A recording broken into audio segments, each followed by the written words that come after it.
इस लेक्चर में हम लोग मेटालिक कंडक्टर और इलेक्ट्रोलाइटिक कंडक्टर के बीच में जो डिफरेंस है उसके बारे में जानेंगे। तो इस चैप्टर में हमें दोनों कंडक्टर के बारे में जानना है, दोनों कंडक्टर के बारे में पढ़ेंगे, मेटालिक कंडक्टर के बारे में भी और इलेक्ट्रोलाइटिक कंडक्टर के बारे में भी। इस दोनों के बीच में डिफरेंस जानने से पहले हम थोड़ा इलेक्ट्रोलाइट क्या होता है उसके बारे में जान लेते हैं। इसको समझ लिए तो ये पूरा समझ में आ जाएगा। और मेटालिक का मतलब होता है मेटल वाला। मेटल के बारे में तो जानते ही कि मेटल से करंट जो पास करता है, धातु से करंट पास करता है, वो फ्री इलेक्ट्रॉन होने के चलते, प्रेजेंस होने के चलते। अब इलेक्ट्रोलाइटिक करंट को जानने से पहले हम इलेक्ट्रोलाइट के बारे में जानते हैं। एक ऐसा सब्सटेंस जिसको आप अगर किसी सॉल्वेंट में, जैसे सॉल्वेंट की बात के सबसे बेटर रहेगा वाटर में डालते हैं तो वो अपने आयन में डिसोसिएट कर जाता है। आयन की बात करें तो प्लस चार्ज और माइनस चार्ज, प्लस चार्ज वाले को कैटायन बोलते हैं और माइनस चार्ज वाले को एनायन। इस आयन में डिकम्पोज कर जाएगा, टूट जाएगा, उसी को इलेक्ट्रोलाइट बोलते हैं। जिसे कॉमन सॉल्ट को हम वाटर में डालेंगे तो ये सोडियम आयन कैटायन और क्लोराइड आयन एनायन में डिसोसिएट करता है। तो ये इलेक्ट्रोलाइटिक कंडक्टर जो होता है उसमें जो जिससे करंट पास करेगा वो इलेक्ट्रोलाइट से करंट पास करता है, आयन से करंट पास करता है। इसमें मेटल से करंट पास करेगा, इसमें आयन इलेक्ट्रोलाइट से करंट पास करेगा। पहला पॉइंट यही लिखे हैं कि मेटालिक कंडक्टर में जो करंट पास करेगा वो मेटल से, और मेटल जो होगा उसमें फ्री इलेक्ट्रॉन के प्रेजेंस होने के चलते, मतलब यहां पे हम लिखेंगे current passes through electron, free electron के प्रेजेंस होने के चलते करंट पास करता है मेटालिक कंडक्टर में। लेकिन इलेक्ट्रोलाइटिक कंडक्टर में जो करंट पास करेगा वो आयन से होके पास करेगा। जब तक आयन का फॉर्मेशन नहीं होगा तब तक करंट पास करने वाला नहीं है। कोई भी इलेक्ट्रोलाइट जब सॉलिड स्टेट में है तो वहां पे कोई चार्ज नहीं होगा, वहां पे कोई भी आयन का फॉर्मेशन नहीं होगा। इसीलिए सॉलिड स्टेट में इलेक्ट्रोलाइट से करंट पास नहीं करता है। लेकिन जब ये उसमें नमी आएगा, वो मोल्टेन स्टेट में रहेगा या फिर किसी सॉल्यूशन में रहेगा। सॉल्यूशन का मतलब हुआ जब इसको आप किसी, जैसे मान लीजिए नमक को पानी में मिला देते हैं तो नमक और पानी को मिलाने के बाद सॉल्यूशन का फॉर्मेशन होता है। हम चैप्टर ए पढ़े हैं पूरा। तो जब सॉल्यूशन में रहे या मोल्टेन स्टेट नमी में रहे तो वो अपने आयन में डिसोसिएट कर जाता है, डिकम्पोज करता है। और जब आयन में डिकम्पोज करेगा तब ये करंट पास करेगा, क्योंकि इलेक्ट्रोलाइटिक कंडक्टर में करंट जो पास करता है केवल आयन से।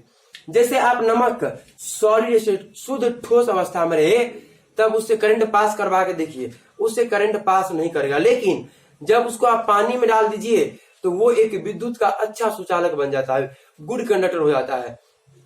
या मोल्टेन स्टेट में रहे तब भी उससे करंट पास करता है।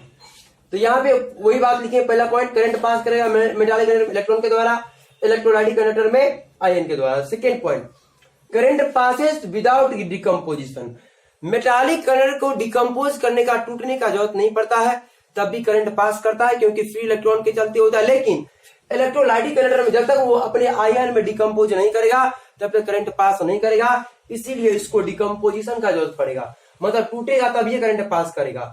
तो यहाँ पे इसमें इलेक्ट्रोलाइटिक कंडक्टर में लिखे current passes on decomposition. Current pass करेगा लेकिन डिकम्पोजिशन पे, टूटने पे करंट पास करेगा।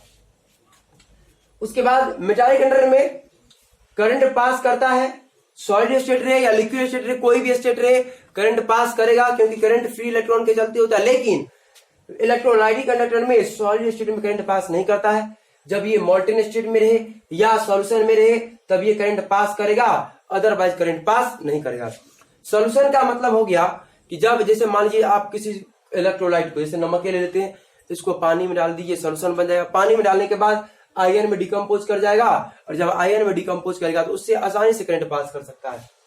तो यहाँ पर लिखे करंट ओनली पासेस इन मोल्टेन स्टेट। मोल्टेन का मतलब होता है नमीदार, और इन सॉल्यूशन, या फिर सॉल्यूशन में रहे तब पास करेगा। लेकिन मेटालिक कंडक्टर जो होगा, मेटल जो होगा, धातु, जैसे आपके घर में इलेक्ट्रिक वायर लगा हुआ है तो क्या वो वायर लिक्विड स्टेट में रहता है, सॉलिड स्टेट में या गैस स्टेट में, सॉलिड में करंट पास करेगा, और अगर वो मेल्ट कर जाए, पिघल जाए, तब भी वो करंट पास करेगा उससे, क्योंकि उसमें फ्री इलेक्ट्रॉन के चलते करंट पास करता है। तो वही बात यहाँ पे लिखी है, सॉलिड स्टेट में रहे या लिक्विड स्टेट में करंट पास करेगा। उसके बाद मेटालिक कंडक्टर का जो टेम्परेचर कॉफिशिएंट होता है वो निगेटिव होता है। टेम्परेचर कॉफिशिएंट निगेटिव होने का मतलब ये हुआ कि अगर टेम्परेचर को बढ़ाएंगे, आप तापमान को बढ़ाएंगे, तो मेटालिक कंडक्टर का जो कंडक्टिविटी होता है, करंट पास करने का क्षमता होता है, वो घट जाता है। हम इसी चैप्टर में लास्ट में बताएंगे क्यों ऐसा क्यों होता है। तो मेटालिक कंडक्टर में अगर टेम्परेचर बढ़ाएंगे तो इसका कंडक्टिविटी घटेगा, लेकिन इलेक्ट्रोलाइटिक कंडक्टर में क्या होता है, इसका टेम्परेचर कॉफिशिएंट पॉजिटिव होता है। अगर हम टेम्परेचर को बढ़ाएंगे तो आयन जो होता है उसका मोमेंट बढ़ जाएगा, और मोमेंट बढ़ने के चलते इसका कंडक्टिविटी भी बढ़ जाएगा। तो यहां पे लिखे हैं करंट, एक पॉइंट और लिखना पड़ेगा इसमें, हम लिख देते हैं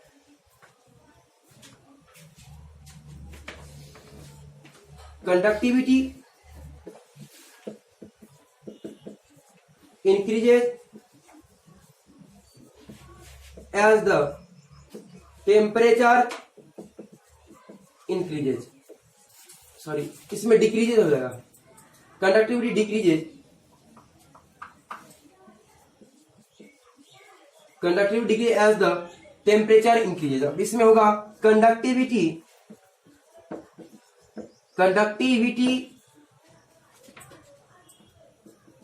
increases as the temperature increases। Important point है ये मेटालिक और इलेक्ट्रोलाइटिक कंडक्टर में कि अगर टेम्परेचर आप बढ़ाते हैं मेटालिक कंडक्टर के लिए, तो मेटालिक कंडक्टर जैसे ही टेम्परेचर बढ़ाएंगे तो इसका कंडक्टिविटी डिक्रीज कर जाएगा। लेकिन इलेक्ट्रोलाइटिक कंडक्टर में क्या होगा कि टेम्परेचर बढ़ाएंगे तो आयन का जो आयन है इसका मूवमेंट बढ़ जाएगा, और जैसे ही मूवमेंट बढ़ेगा तो इसका कंडक्टिविटी भी बढ़ जाएगा। और एक पॉइंट और, अगर आप मेटालिक कंडक्टर से करंट पास करवाते हैं तो उसके फिजिकल स्टेट में कोई चेंजिंग नहीं आएगा। जैसे घर में अगर वायर लगा हुआ है, जैसे मान लीजिए कि इलेक्ट्रिक वायर लगा हुआ है, उसमें कॉपर का वायर है और वो सॉलिड स्टेट में है, अगर उससे आप करंट पास करवाते हैं तो क्या वो वायर जो होता है सॉलिड से लिक्विड बन जाता है क्या? उसमें कोई चेंजिंग नहीं आता है, सॉलिड का सॉलिड ही रहता है, तो इसमें कोई फिजिकल चेंज नहीं आएगा। मेटालिक कंडक्टर में मेटल से करंट पास करेगा तो मेटल अगर सॉलिड स्टेट में तो सॉलिड स्टेट में रहेगा, उसका फिजिकल स्टेट की बात कर तो सॉलिड लिक्विड गैस ये चेंज होने वाला नहीं है। लेकिन इलेक्ट्रोलाइटिक कंडक्टर में फिजिकल चेंजिंग आता है। कैसे आएगा तो 2 लेक्चर के बाद हम जानेंगे वहां पे कि सॉलिड से कभी लिक्विड बन जाएगा, गैस बन जाएगा, गैस से कभी लिक्विड बन जाएगा, सॉलिड बन जाएगा, तो फिजिकल चेंज होता है वहां से। मतलब सॉलिड से लिक्विड बन जाएगा या गैस बनेगा, या गैस से लिक्विड सॉलिड भी बन सकता है, या लिक्विड से सॉलिड बन जाएगा या गैस बन जाएगा। तो physical change occurs on passes of current, जब इससे करंट पास करवाएंगे तो फिजिकल चेंज अकर मतलब होता है, लेकिन मेटालिक कंडक्टर में फिजिकल चेंजिंग नहीं होता है। तो ये हम लोग 5 डिफरेंट पॉइंट जाने, दोनों के बीच में डिफरेंस, मेटालिक कंडक्टर और इलेक्ट्रोलाइटिक कंडक्टर, याद रखना है, बोर्ड में यहाँ से क्वेश्चन पूछा जाता है। अब इसी चैप्टर का एक सबसे इंपोर्टेंट टॉपिक जो बहुत बार यूज करेंगे, इलेक्ट्रोड।